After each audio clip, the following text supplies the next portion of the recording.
कहानी की शुरुआत में हम नीना नाम की लड़की को देखते हैं। नीना अपनी अंधेरी गुफा में धमाके करवा के पैसे कमाती है।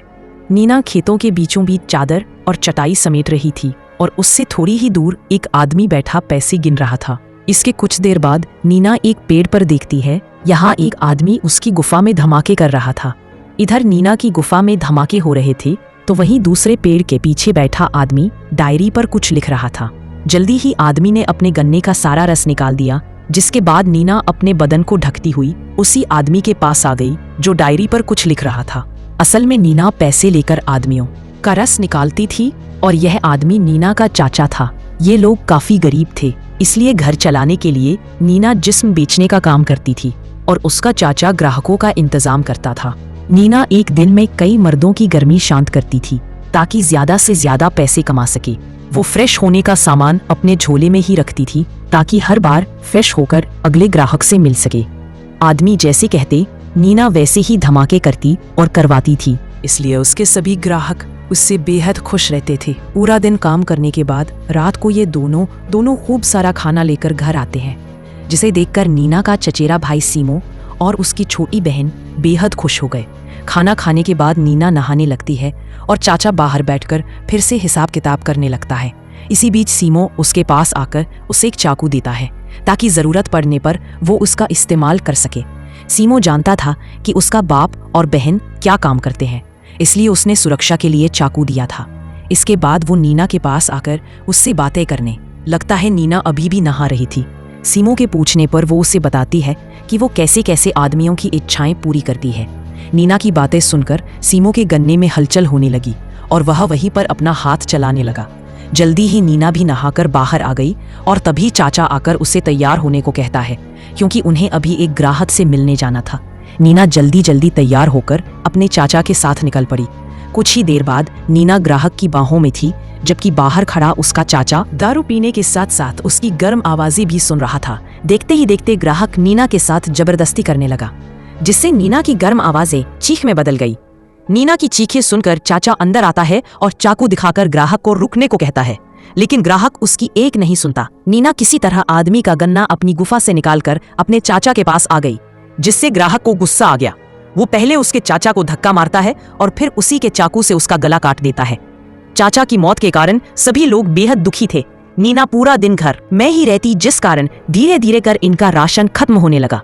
एक शाम ये लोग खाना खा रहे थे और तभी उसके चाचा के फोन पर एक ग्राहक का फोन आता है। पहले तो नीना उसकी तरफ ध्यान नहीं देती, लेकिन फिर घर के हालात देखकर वो फोन उठा ही लेती है। फोन सुनने के बाद नीना तैयार होकर ग्राहक से मिलने जाने लगी। पिछले ग्राहक की हरकत के कारण नीना और सीमो काफी डरे हुए थे, इसलिए सीमो नीना के साथ जाने का फैसला करता है ताकि जरूरत पड़ने पर वो उसकी मदद कर सके। कुछ ही देर बाद नीना ग्राहक के साथ जंगल में मंगल करने लगी, जबकि सीमो अपने बाप की तरह डायरी में हिसाब किताब लिखने लगा। इसके बाद नीना एक ही दिन में कईयों से धमाके करवाती है। शाम को जब वह दोनों घर वापस जाने लगे तो नीना को एक ग्राहक के बारे में याद आता है जो उसे काफी पैसे देने वाला था। जैसे ही यह दोनों उसके पास पहुंचे तो उन्हें पता चला कि वो तो इनके गांव का सबसे अमीर शाहूकार है। शाहूकार चाहता था कि नीना उसके बेटे जीवो को एक मर्द बनाए, उसकी बंदूक की मालिश कर अपनी गुफा में धमाके करवाए, क्योंकि शाहूकार का बेटा लड़कियों जैसा था। शाहूकार नीना को मुंह मांगी कीमत देने को तैयार था, लेकिन शाहूकार की एक शर्त थी और वो शर्त यह थी कि इस बारे में किसी को पता नहीं चलना चाहिए। अब नीना और जीवो एक कमरे में आते हैं। यहाँ आते ही नीना जीवो को गर्म करने लगी, लेकिन जीवो बीच में ही उसे रोक देता है। नीना को पैसे चाहिए थे और जीवो अपने बाप को खुश करना चाहता था, इसलिए वह दोनों एक योजना बनाते हैं। योजना के अनुसार नीना ऐसी आवाजें निकालेगी जिन्हें सुनकर शाहूकार को लगे कि जीवो नीना की गुफा में धमाके कर रहा है। दोनों की योजना काम कर गई और शाहूकार भी खुश हो गया। शाहूकार को खुश कर दोनों भाई बहन घर लौट आते हैं। अगले ही दिन सीमो ने पूरे गांव में खबर फैला दी कि नीना पैसे लेकर अपने रसीले तरबूज का रस पिलाती है। ये सुनकर बहुत सारे लोग नीना का स्वाद चखने आने लगे थे। देखते ही देखते इनका काम काफी अच्छा चलने लगा। ऐसे ही एक दिन इनके इस जिस्म बेचने के काम के बारे में पुलिस अफसर हैरी को पता चल गया। वो सीमो के पास आकर अपना कमीशन सेट करता है। कमीशन के साथ साथ वह नीना की गुफा में अपना पानी भी निकालता है। हैरी को आज से पहले इतना मजा कभी नहीं आया था, इसलिए वह कई बार नीना की गुफा में धमाके करता है। इसी बीच वो सीमो को अपने गे साथी रियो का पानी निकालने को कहता है और सीमो को ना चाहते हुए भी उसका गन्ना अपने अंदर लेना ही पड़ा। ऐसे ही करते करते 2 महीने बीत गए थे। नीना गांव के मर्दों की आग बुझाकर पैसे कमा रही थी, जबकि सीमो ने गांव की औरतों की गुफा में धमाके कर पैसे कमाना शुरू कर दिया था। दोनों भाई बहन गुफा और गन्ने का खूब फायदा उठा रहे थे। एक दिन ये दोनों पानी निकालकर घर की तरफ जा रहे और तभी रास्ते में इन्हें हैरी मिलता है। हैरी इनसे अपना कमीशन लेने के लिए रुका था, जिसे लेकर वह वहां से चला जाता है।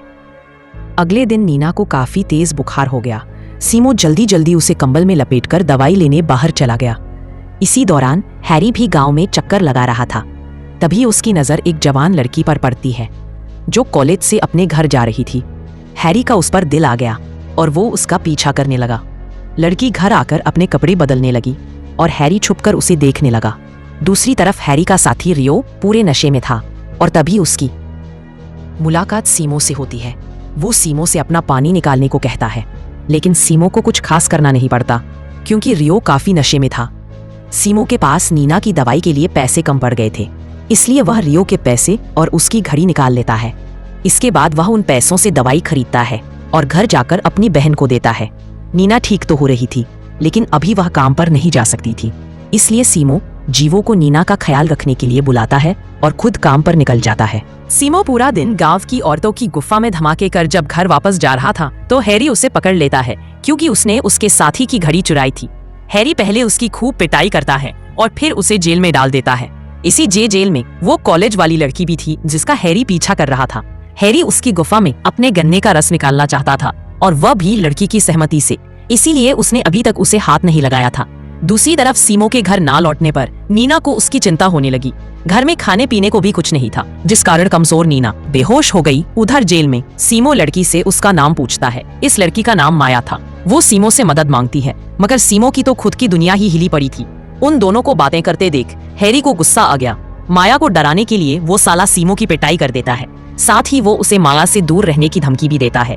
कुछ देर बाद हैरी के हाथ सीमो की डायरी लगती है, जिसमें नीना के ग्राहकों के नंबर और पूरा हिसाब किताब लिखा हुआ था। वो सीमो के पास आकर उससे कहता है कि अगर तुम्हें यहाँ से बाहर निकलना है तो मुझे पैसे देने होंगे। मगर सीमो के सारे पैसे नीना के इलाज में खत्म हो चुके थे। अब हैरी नीना के एक ग्राहक को फोन कर माया के साथ मजे करने जेल में बुलाता है, मगर जब वो आदमी जेल में आया तो हैरी ने उससे पैसे लेकर उसे भगा दिया। सीमो हर हाल में माया को बचाना चाहता था, इसलिए वह खुद सोचकर हैरी से एक सौदा करता है। वह कहता है कि माया को मनाने के लिए मैं और मेरी बहन तुम्हारी मदद कर सकते हैं। हैरी को उसकी बात सही लगी और वह जल्दी जल्दी नीना को अपने पास आने को कहता है, लेकिन नीना के आते ही वो उसे माया के साथ जेल में डाल देता है। नीना को कुछ समझ नहीं आ रहा था कि यहाँ क्या हो रहा है। उसके पूछने पर हैरी उसे पूरी बात बताता है कि तुम्हें माया को मेरा पानी निकालने के लिए तैयार करना है। अगर तुमने ये काम कर दिया तो मैं तुम्हें और तुम्हारे भाई को छोड़ दूंगा। अब ना चाहते हुए भी नीना माया को तैयार करने लगी। माया के तैयार होते ही हैरी उसे अपने पास बुलाता है। वो पहले तो उसके साथ प्यार से पेश आता है, लेकिन फिर अचानक जबरदस्ती उसकी दोनों गुफाओं में धमाके करने लगा, जिससे माया की चीखें हर तरफ गूंजने लगी। अपना काम खत्म कर वो माया को फिर से जेल में डाल देता है। रात को जब वह फिर से माया को लेने आया तो नीना उसे रोक लेती है। माया को आराम की जरूरत थी, इसलिए नीना कहती है कि मैं माया के सामने ही तुम्हारे गन्ने की सवारी करूंगी, ताकि माया भी सब सीख सके। हैरी उसकी बात मान गया। जल्दी ही नीना उसे मजे की सैर करवाने लगी, लेकिन जैसे ही उसका होने वाला था तो नीना ने चाकू से हैरी का गला काट दिया। इसके बाद वो जल्दी जल्दी चाबियां लेकर सीमो और माया को आजाद करती है। हैरी तड़प तड़प कर मर गया था और ये लोग अपने घर आकर जल्दी जल्दी अपनी बहन और जरूरी सामान लेकर भागने की तैयारी करने लगे। इसी बीच जीवो भी अपनी गाड़ी लेकर इनके पास पहुंच गया। वो भी इनके साथ भागने वाला था, ताकि वो अपनी जिंदगी अपनी मर्जी से जी सके। अगली सुबह ये सभी लोग गांव से काफी दूर निकल आए थे। सीमो को माया पसंद आ गई थी और माया भी उसका साथ पाकर खुश थी। और इसी के साथ हमारी ये कहानी यहीं पर खत्म होती है।